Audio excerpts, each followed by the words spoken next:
Enquanto você vai participando, a gente vai mudar de assunto, um assunto muito sério, mas que precisa também espaço aqui no Ver Mais.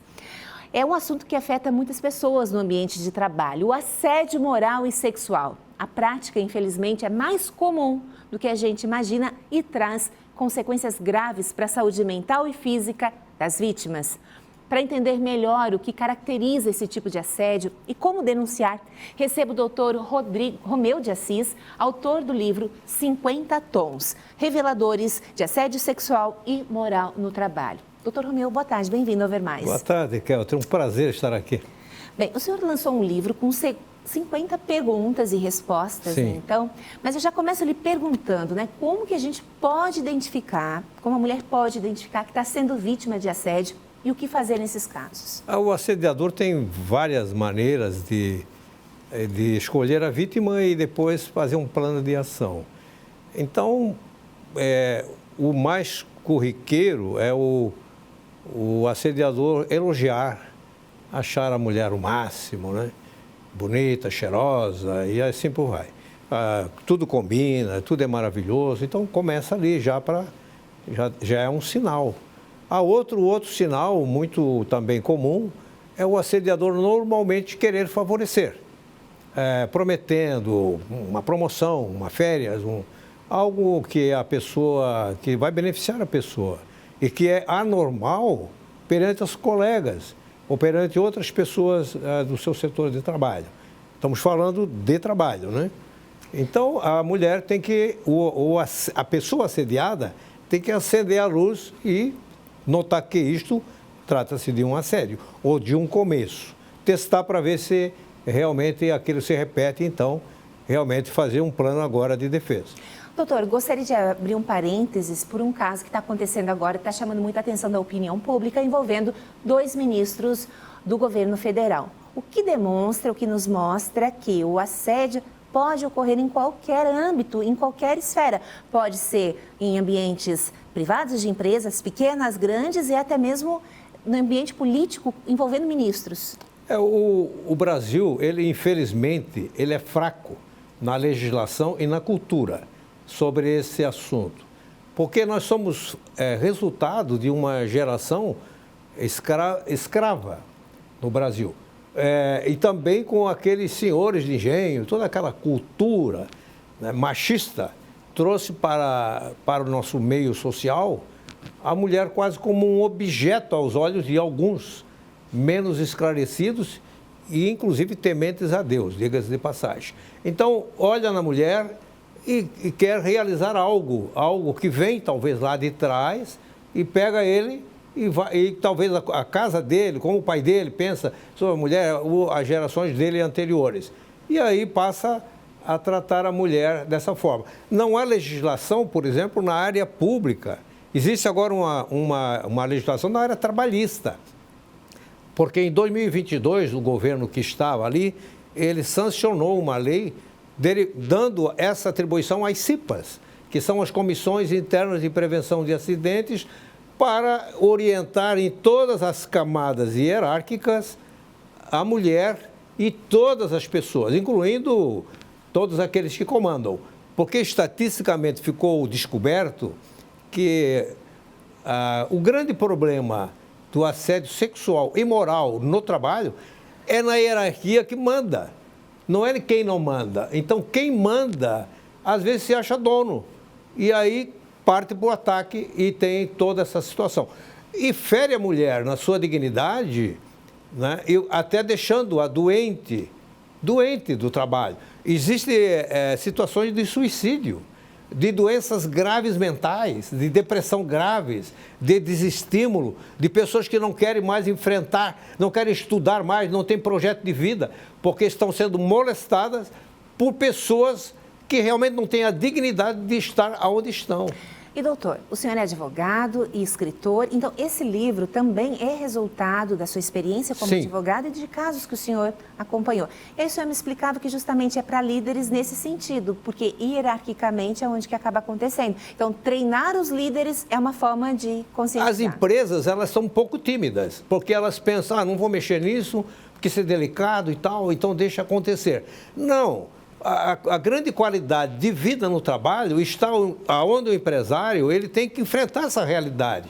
Chegou o momento dele enfrentar. Então, ele tem que fazer o quê? Duas coisas. Mas a primeira, a mais importante, é treinar seus líderes para que eles evitem realmente entrar para essa seara que é muito perigosa e ela é nociva à empresa, ao seu comando diretivo e às mulheres em geral. Doutor, muitas mulheres têm medo, têm vergonha de fazer uma denúncia porque acham que ninguém vai acreditar, vai ser chamada de louca. Às vezes até mesmo dentro de casa, o marido pode duvidar dela, achar que ela que deu abertura ou margem para isso. Qual o conselho que o senhor dá? Então, a empresa, se ela divulga isso realmente com coragem, com convicção, o que vai acontecer? As mulheres vão ser encorajadas. Eu participei de uma CIPAT, numa cidade próxima aqui de Joinville. Eu fui lá dar uma palestra. E aí, o que aconteceu? Uma mulher que estava lá, eu estava dando palestra para CIPA, não para as mulheres em geral. E lá no meio tinha, daquela turma de cipeiros e cipeiras, tinha uma mulher lá que ela se encorajou e ela denunciou um agressor que estava dentro do trabalho, a nível de comando, na área de supervisão, e depois a empresa tomou uma medida na hora, demitiu a pessoa. Porque isso é inadmissível. Mas, olha só, foi só objeto de uma palestra. Então, a mulher precisa ser encorajada, as empresas precisam estabelecer seus canais de comunicação, aonde vai apurar as denúncias, treinar. O segredo todo é treinamento e conscientização. E tem um ditado que diz, onde a fumaça há fogo. Sim. Então, muitas vezes, um assediador ele não age isoladamente. Se ele assediou uma pessoa, a chance de que mais mulheres estejam sendo vítimas é muito grande. E a partir da denúncia de uma, outras vão se encorajar também. Eu defendi uma empresa, né, onde o supervisor tinha assediado duas mulheres. E as duas depois, elas descobriram, uma descobriu a outra, abriram o processo e eu defendia essa organização. Finalmente, para não estender a coisa, fizemos um acordo e o assunto se encerrou. E a empresa tomou as medidas cabíveis internamente com o seu quadro diretivo. Para que quem está nos acompanhando entenda, homens e mulheres, né? A mulher, existem questões que ela pode se sentir ofendida. Então, ela tem que já botar um limite e dizer isso não me agrada. É importante que ela verbalize, né?